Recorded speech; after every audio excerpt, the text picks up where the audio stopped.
So, what's your name? Harold Terry. And what's your middle name? Lee. Lee. Did anyone else in your family have the middle name Lee? Whole bunch. Whole bunch of them? Yeah. Did anyone else in your family have the name Harold? Or is that you're the first No, Harold? there was, well, family and a half. Timmy's father-in-law's name was Harold, and my father-in-law's name was Harold. Look at that. You just got Harold all around you. Yeah. So, where were you born? Denver, Colorado. And when were you born? In 1940. 1940. Did you grow up in Denver? I did. Did you enjoy growing up in Denver? Pardon? Did you enjoy growing up in Denver? Yeah, because you didn't know any place else. So. Of course. What's the name of your parents? Vincent and Grace. Vincent and Grace. Can you tell me a little bit about them? Dad was always in business for himself, and Mom was a stay-at-home mom until I became a teenager, and then Dad started up a manufacturing business, and she went to work for him full-time.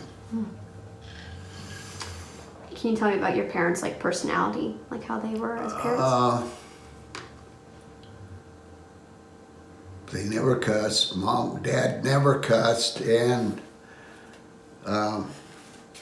discipline was always left up to Dad. I'd do something wrong during the day, and Mom would say, "You're going to get it when Dad gets home." So he would give me a spanking, not even knowing what I did to get a spanking. So I didn't like that part of it. Of course. Do you remember what your grandparents' names were? My mom's side, it was Dewey and Eva. On my mom's side, her mom's name was Florence, and her second husband's name was Ben. I don't know what happened to the first. I think the first husband died. Do you have any good memories of your grandparents? Basically with my mom's grandpa and grandma, because I spent more time with them, and grandma seemed to care more about us kids than my dad's parents did. Do you have any memories of them, hanging out with them? My grandmother, my mom's mom, I remember in the summer staying with them, and we'd go out and pull weeds. She had a big flower garden, so I'd help her pull weeds out of the garden. And she had this, upstairs, she had this little cubby hole in the wall, built into the wall, that was to put her dirty clothes in and stuff, and I liked to play in it. So every time I'd go out there, I'd get to play in that. Other than that, I don't remember too much about other things that took place. Okay. Do you have any holiday traditions? Not really. No. Growing up when I was younger, probably under 10, maybe, we'd go out to my mom's mom, who lived in Inglewood, and my mom's brother lived in the garage of my grandma, so we'd go out there and shoot off fireworks and stuff.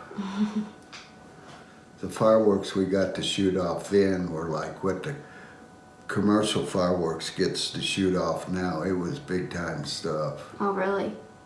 That's pretty cool.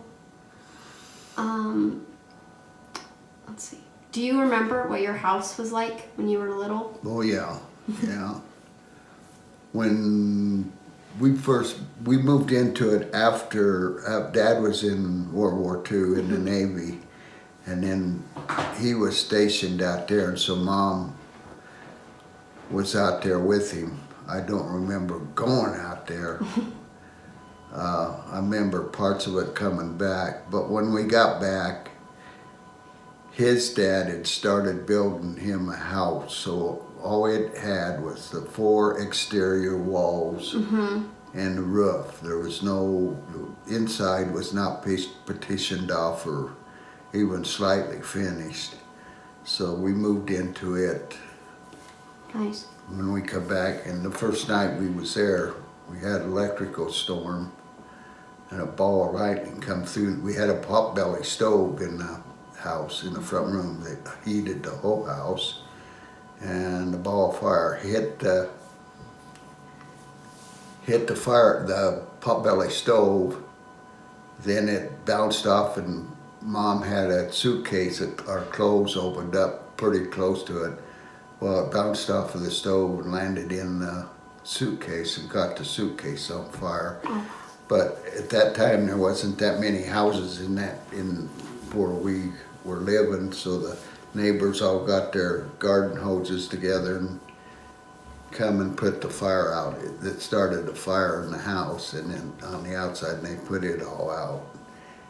So, but I don't think there was a fire department out there yet.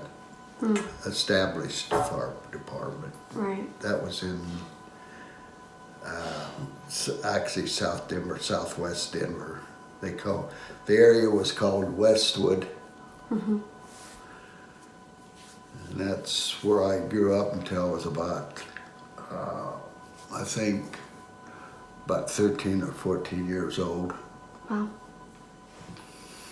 You said that your dad was in the Navy during World War II. Do you remember him leaving to go? No, I don't remember. Only there was just one piece of that being out there was when we got there, and I don't know, I guess we got there on the train, but I remember we must have stayed with somebody out there that Dad knew, because they they took the back seat out of a car and put it on the floor next to a couch, and that's where I slept the first night.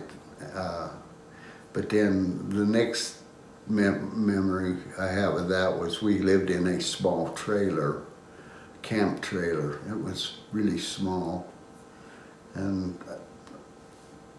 I just remember one instance when we lived there was having breakfast, but then Dad had an old 1930, I think it was about a 1930 Dodge car that had wooden spokes. The wheels were wooden spokes like the old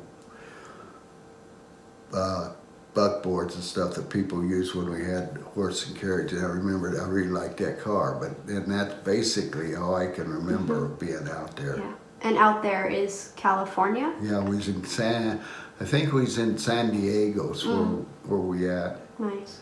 And then I remember just one little instance coming back on the train, and there was a bunch of military guys on there, and would tease me and play with me a lot coming back, and that's all I could remember of that trip back too. So how did your family spend time together when you were young? Well, being how we never had TV, we did, I don't know, there was a lot of, Dad would they would read the paper a lot. And if they weren't reading the paper, then we had different programs on the radio that they would listen to. Sometimes they would sit in their easy chair in the front room and listen to the radio, just kind of like people do today, watching TV, but they were watching the radio, I'd call it. Right, yeah. So what was your favorite subject in school? Probably art. Art? Were you good at art? I was decent. And pretty much in grade school, that was pretty much was blank. I can't remember a whole lot. I can't remember a lot of what was on in grade school. Can't really remember what was going on, I don't think, until about 7th or 8th grade, and I don't know why. So, but it's blank, Okay. totally blank. Okay. What is the most important lesson your parents taught you?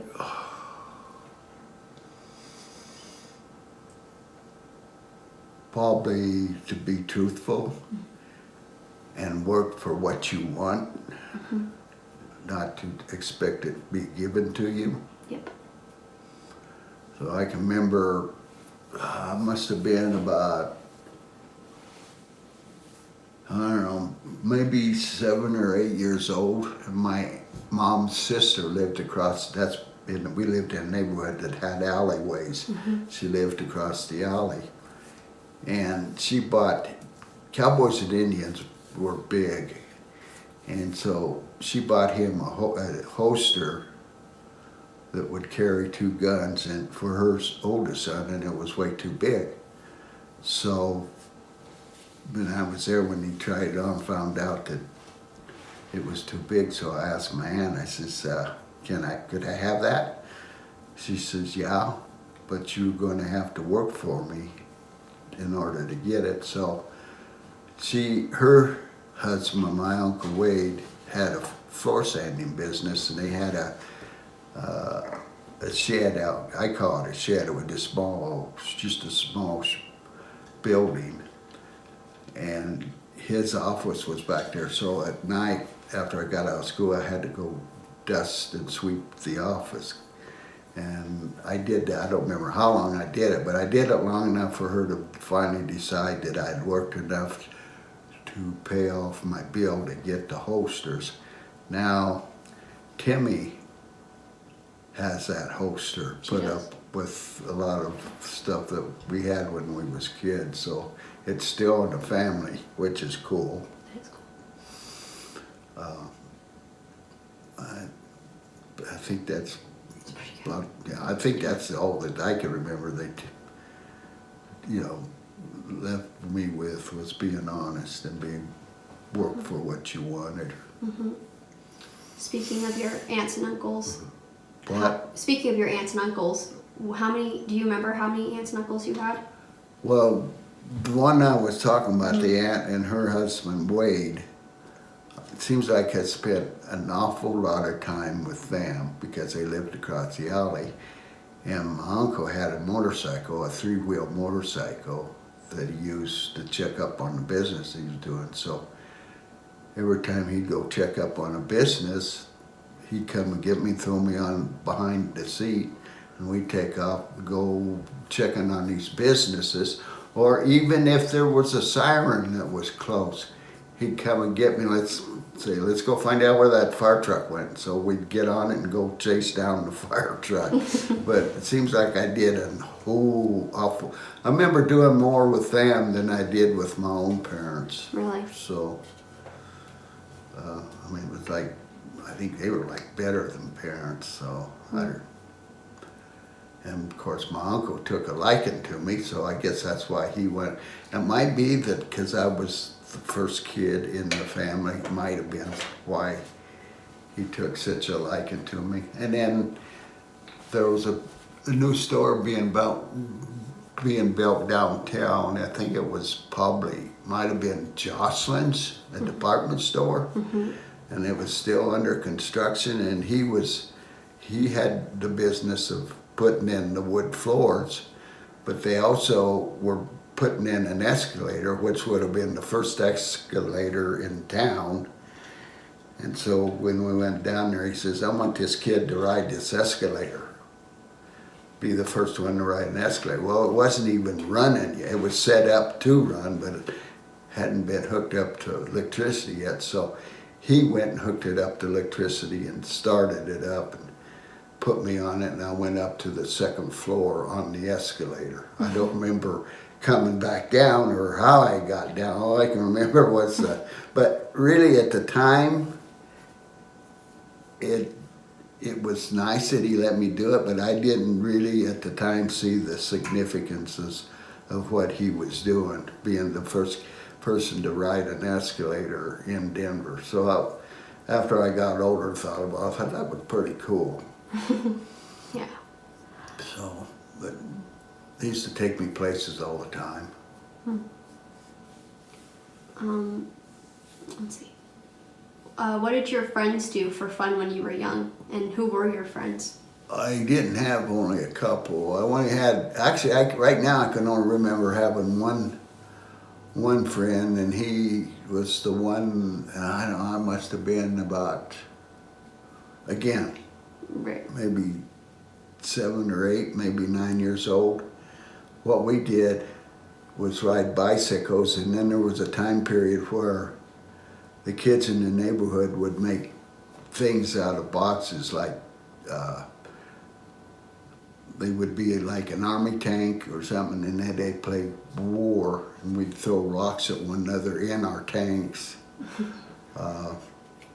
But it was all, everything we did mostly was outside, because you didn't have TV to watch. Right. So, and then the one good friend I had an extra bicycle. No, he didn't. He let me learn how to ride a bike learn to ride his bike. And we lived up at the top of a hill. So one way I could ride it is get up the top of the hill and then push it and let it coast downhill, because if I tried pedaling it, I'd crash. But then finally, my uncle at that time period was also repairing toys, like pedal cars, bicycles, and whatever kids had as toys. Back then they repaired the stuff, so there was a pile of bikes out next to his office, just a bunch of parts, frames and wheels and stuff. And I asked my uncle, I says, can I have a bicycle? Because he had some that we was repairing, and I didn't know that they weren't his to keep. He says, well, see that pile of bikes out there? I'm sure there's a bike out there that you can have. And I thought, ain't no bike together. So the deal was, he wanted me to put my first bike together. So I went out to the junk pile of bikes and put a bike together. So that was, it was what they called a 24-inch, which was a small bike. But that was my first bike, was the one I put together. So then later on, folks finally bought me a bicycle from Montgomery Ward's. So, but I can't remember when that was, but it was a bike I really wanted. So, did you ever get in trouble as a child or a teenager? A lot. Seems like I would. See, and that was the deal. With the stove, we had a pile of coal, and we also had a pile of wood, sticks. So when Dad would spank me, I'd have to go out to the wood pile and pick a stick to be spanked with. So, and if it wasn't the right size, he'd go get it, and it made the spanking a lot worse. But yeah, it seems like I was always in trouble. But I think why it seemed that way is because stuff like that sticks in your mind. But then I had the same problem when I grew up and started driving. It was like I wanted more freedom than I was getting. I felt that I should have more freedom, so I got in trouble there too. So. Yeah. As a teenager, what did you do? Like, what was your... Well, before we started driving, there was a number of kids in the neighborhood, so we probably on Friday or Saturday night one of our parents would take us to a movie house, movie theater to watch movies. Other than that, we'd play hide and go seek and stuff like that.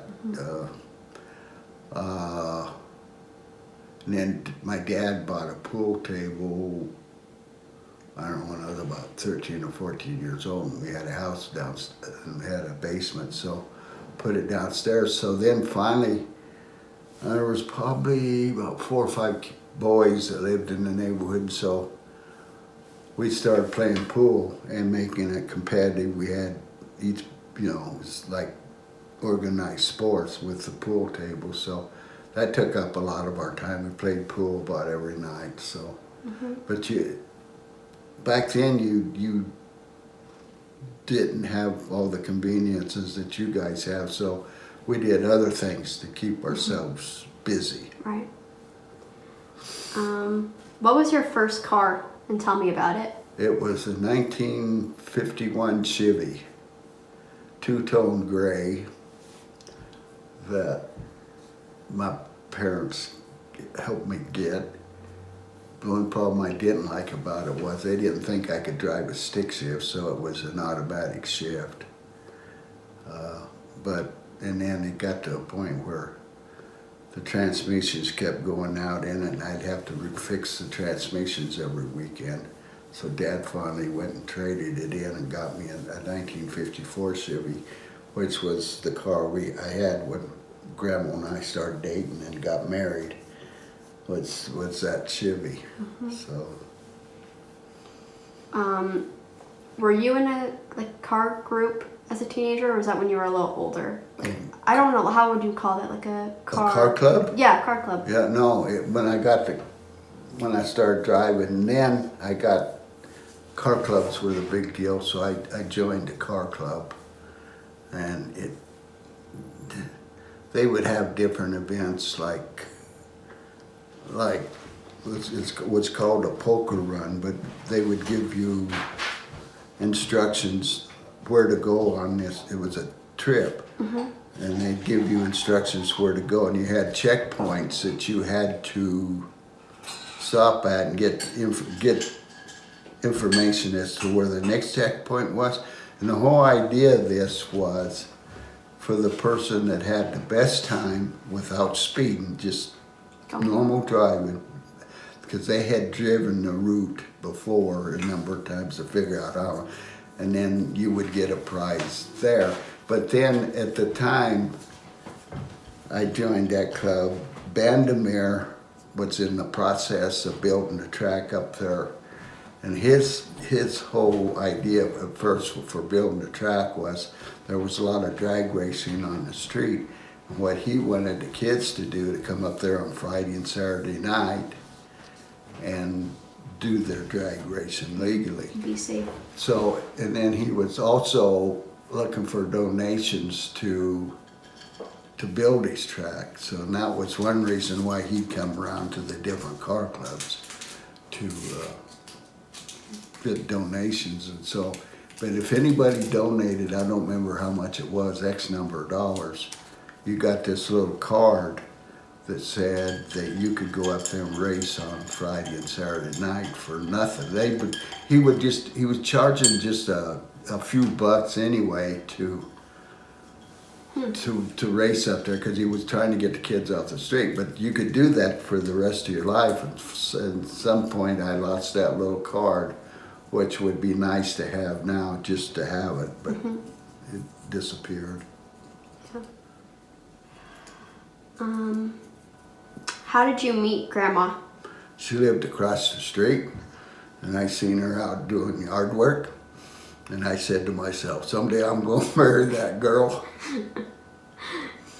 How long did you guys date before you got married? I think it was about 5 years.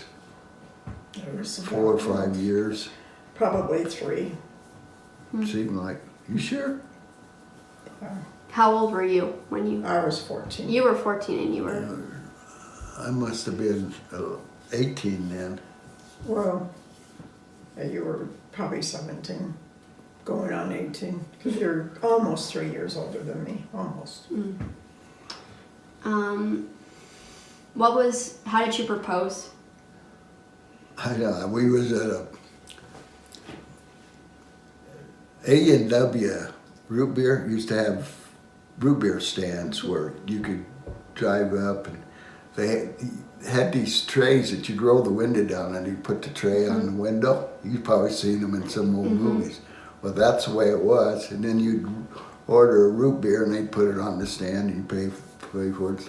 And I think I asked her to marry me at a root beer stand, which was really, mature. Oh, that's so funny. Where was your wedding? It was at a church. It was the Church of Christ that was over in North Denver on about 35th and Sheridan. And back then, it was just a wedding. Mm-hmm. We had cake and a drink afterwards. It was no real big thing. So. Yeah. Did you have a best man? Was that a thing? I did. You I did. A kid I run around with in high school was my best man. I met him in 9th grade, I guess. And why I liked hanging around him was he come pretty important to me when I got a car, because then his dad had a mechanic shop, a garage, and so on the weekends we'd hang out in the garage, either working on his car or working on my car, souping them up, doing whatnot. So we pretty much did that a lot. So then it was not too long. I wrecked somebody run a red light and I hit him in my 54, and so I was going to put the car together myself, put it back together. I had it out there. We'd go out there at the weekend and work on it. So Grandma wanted to get married. And I says, well, as soon as I get my car put back together, we can get married. So she come out to the garage and says, well, I'll help you put your car back together so we can get married. So that's how that went. Do you remember what his name was? Gary, yeah, he's still a friend of mine. But yeah. That's funny. Let's see. What was your first job? My first job, let's see, what was it? Oh, I was a janitor, or they call them floor sweeper at a elementary school that's right down here, probably about a mile and a half from where we're living at now. I'd go up there after school and sweep the floors in the school. When you were little, what did you want to be when you grew up? First, I wanted to be a cowboy. Then I wanted to be a race car driver. But then, as I got older, I seen what being owning a race car was like. It seemed like the people that I knew that were actually racing, it took all their money they had to keep their race car going, and so they actually lived real poor because they took all their money to support his racing habit. So I didn't really like that part of it. So I was one that never pursued my dream, which a lot of people do. It's amazing how somebody will want to do something when they're a little kid and then end up doing it. So Yeah. Let's see. Where have you lived? where? Where have you lived? Like all the houses, and tell me about them. Well, I've only lived actually in 3 houses. The first house I remember living in was the one that his dad started building, was right over here, probably about 2 miles from where we're living now. And then when I was about, I guess, maybe 12 or 13, must have been 13, or even about right in there, Dad and his dad built a house across the street from Grandma. So we moved over there, and that's how I met Grandma, was when we moved in across there. And then the house we live in now, so what is that? 1, 2, 3 houses? 4. Well, then there was the house that the apartment that Grandma and I lived in when we first got married, which that apartment was a old house that was built around the turn of the century, and was built so it had apartments upstairs. Wasn't originally designed that way, but they made it that way. So our kitchen and dining room was at one end of the house, and then the bedroom was we have to go down the hall to go to the we went down the hall to go to the bedroom, and then you went down the hall a little farther to go to the bathroom. So it was nice. Mm-hmm. Hot in the summer. Let's see. Tell me about each of your kids. How old were you when you had them? Let's see, what, 1960. That made me, well, how old was I in 60? 30, No. You 4, would have 5, 6. Made me 30. No, You'd have been 28. 28 years old for, No, you couldn't have been 28. You would have been 22 when you had Ty. when we had Ty, I was 22. 22. Okay. And then 2 years later. And then 2 years later, we had Todd. And then 2 years later, we had Timmy. Then it was like 6. 6 years we had Tanette. Mm-hmm. So, How did you react when you found out that Grandma was pregnant with Ty? I was pretty excited, but scared at the same time. It's like, oh, can we really do this? But you just did it. Mm-hmm. You didn't, say you couldn't do something. You just did it. Yeah. So tell me about your perception of each of your kids. Like, what do you think about each of them? What do you like about them? They're to me, they're all really intelligent and really, I mean, they're smart. Mm-hmm. I'm really proud of all of them and what they've been able to accomplish. One of the things that I guess I was supposed to do when I was younger was have goals, Goals, yeah. to meet. Well, I never set any goals. You just did it.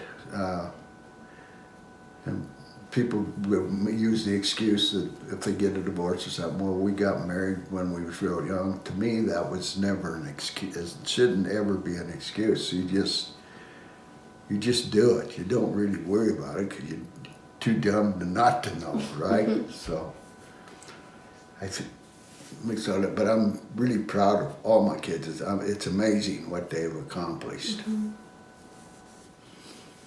So Yeah. they've accomplished way more, all of them, way more independently than I ever did. So it's good to see. Which one of your kids was the toughest? You know, I don't, seems, what I can remember now, it seemed like Ty got into more trouble than the rest of them, but I don't know if that's just my perception or what. But I remember then your dad was in trouble a lot too. But you just get through it. You don't, Yeah. What could you tell me that would surprise me about yourself? I don't. I think you pretty much know everything that I could remember to tell you, so I can't really answer that, I don't think. Yeah, okay. What is your dream for your children and your grandchildren? To be successful like they are. Let's see. What is the earliest memory that you have? I knew you was going to ask me that. And I thought about that, and I think the earliest I can remember, I think, was what I just told you about, going to California and then sleeping on a car seat out of a car. That, to me, I can't remember anything before that. It's funny how that works. And then there was a period, I don't remember, I can't remember school. I can't remember anything about school either until I was like in maybe 7th or 8th grade. And I don't know what happened or why that is. So, but Okay. I think that going to California Earliest. was my first instance, Mm-hmm. first remembrance. Yeah.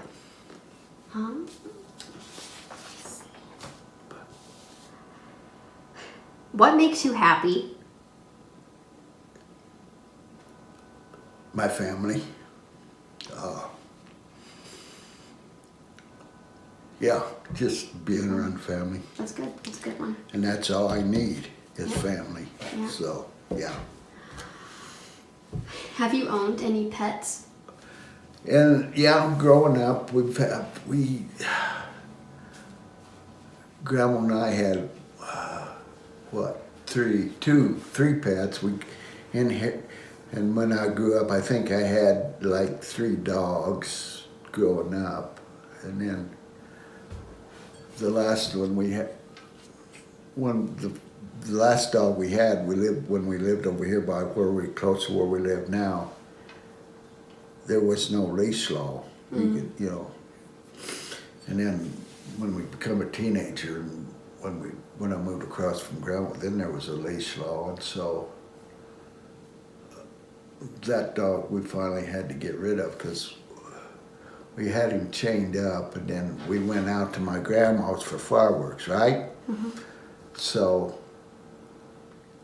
never thinking about fireworks affecting dogs. So then when we come home, he was tied close to the house. He jumped through the basement window, and he had the leash on him. So, but he had just enough leash that when he hit the floor, it wouldn't choke him. So then, I think that was what really caused us to get rid of him, because it wasn't fair to have him tied up all the time, because we didn't have a fence around the house at that time, because Dad was still in the process of finishing our yard work and stuff. Yeah. Oh, that's another thing. Back when my dad used to work on refrigerators and stuff, so we'd make house calls. Well, we went to this one house and they had a lawnmower that had a gas engine on it. That's the first time I'd ever seen a lawnmower with a gas engine. So, and I was having to cut the grass, and it was more than I could do. I mean, it was all I could do to cut the grass because you had to push more. And so I asked him, I said, can I have a lawnmower? He says, as soon as you get a job and buy one, you can have it. And I thought, I ain't go to work, but I never did get my own lawnmower. But then, see, that falls back on work for what you want. Yeah. And so Yeah. I forgot about that.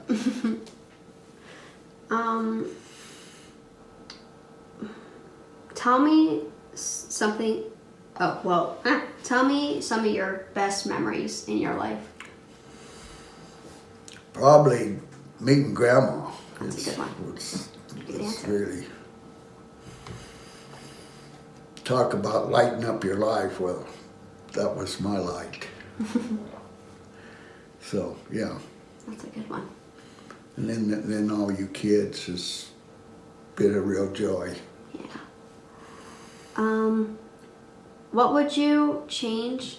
Oh, this is Dad's writing, so I have to read his handwriting. Let's see, what did he say? If you could change or do anything different, what would it be?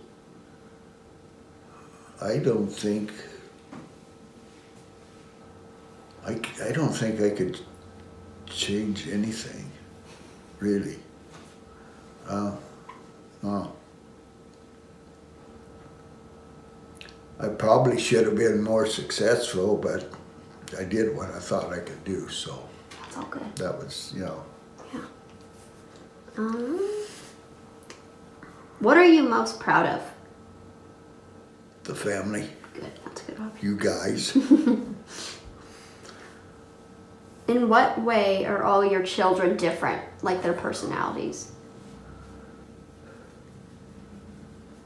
I don't know, that's, I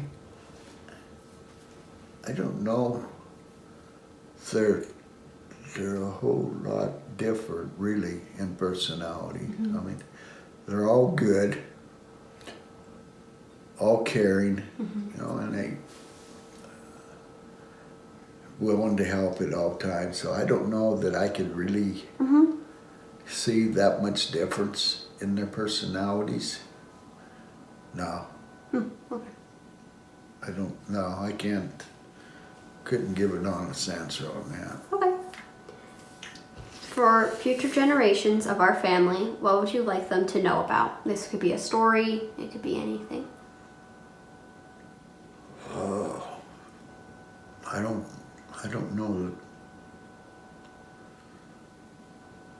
don't know that I can answer that really.